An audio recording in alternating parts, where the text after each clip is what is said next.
शहजादा अब्दुल अजीज बिन अब्दुल रहमान अल सऊद के हमरा उनका खानदान और उनके हाथ पर बैत करने वालों को मिलाकर कुल 60 अफराद थे। जब उन्होंने 5 जनवरी 1902 को रियाज शहर को अल रुश्द खानदान के हाथों से वापस हासिल करके इसके हाकिम बन गए। बादशाह रियाज के शहरियों ने भी उनके हाथों बैत कर दी। लेकिन अब्दुल अजीज बिन अब्दुल रहमान अल सऊद कौन थे जिन्होंने जदीद सऊदी अरब की बुनियाद रखी और इसके पहले बादशाह बने? अब्दुल अजीज अल सऊद 1876 में रियाज के हाकिम खानदान अल सऊद में पैदा हुए। ताहम उनके खानदान को अपने हरीफ और नजद के हाकिम अल रुश्द खानदान के हाथों शिकस्त हो गई, जिसके बाद महज 10 बरस की उम्र में उन्हें अपने खानदान के हमरा रियाज छोड़ना पड़ा। उनके वालिद अब्दुल रहमान बिन फैसल बिन तुर्की अल सऊद दूसरी सऊदी रियासत के आखिरी हाकिम थे, जबकि उनकी वालिदा का नाम सारा बिनते अकबाद अल कबीर बिन मोहम्मद बिन तुर्की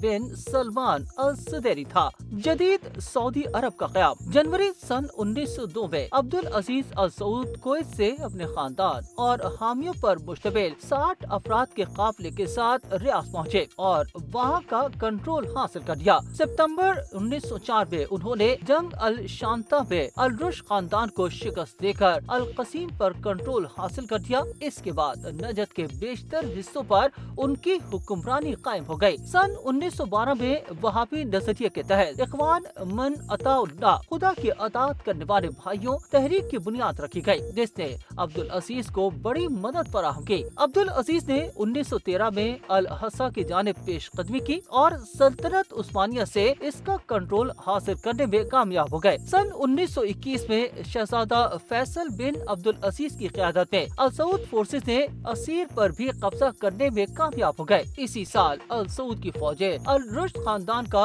मजबूत गढ़ समझे जाने वाले हाइल में दाखिल होने में कामयाब हो गयी और इसके साथ ही पूरे नजद पर अल सऊद खानदान की हाकिमियत कायम हुई और अब्दुल अजीज ने खुद को नजद के सुल्तान का लक़ब दिया। दूसरी जानिब हिजाज के हाकिम शरीफ हुसैन के साथ भी अब्दुल अजीज के ताल्लुकात काफी कशीदा थे। सन 1924 में अब्दुल अजीज की फौज ताइफ और मक्का में दाखिल होने में कामयाब हो गई। ताहम जद्दा पर कब्जा करने में उन्हें मजीद 1 साल से ज्यादा लग गया और बिलआखिर दिसंबर 1925 में उनकी फोर्सेस वहां भी दाखिल हो गयी। सन 1926 में अब्दुल अजीज ने मक्का की मस्जिदुल हरम में हिजाज के बादशाह की हैसियत से हल्फ उठा दिया। सऊदी रियासत और इनकलाब खलीज अरब की साहिलों पर बरतानिया की मौजूदगी और बैनुल अक़वामी हालात के पस मंजर में अब्दुल अजीज अल सऊद ने जदीद सऊदी रियासत के क़याम की बुनियाद रखनी चाहिए, लेकिन इस काम में उन्हें अपने ही इत्तेहादियों की जानिब से मुज़ाहिमत का सामना करना पड़ा। इख्वान मन अताउल्लाह ने उनका हुक्म मानने से इनकार कर दिया,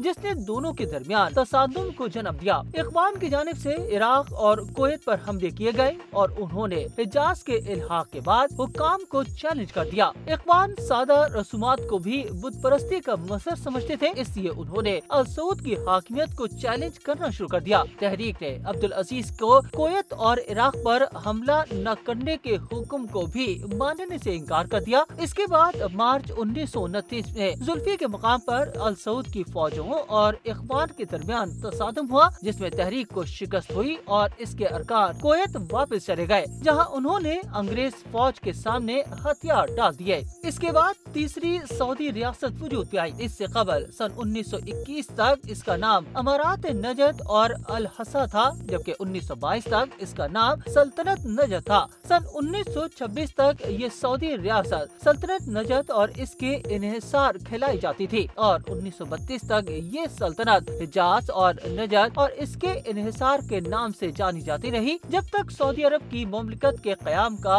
ऐलान न कर दिया गया। अब्दुल अजीज आले सऊद को कई अलक़ाबात दिए गए, जिनमें अरबों का नेपोलियन, बिस्मार्क, सहरा का करमवेल और नया बादशाह सुलेमान शामिल है।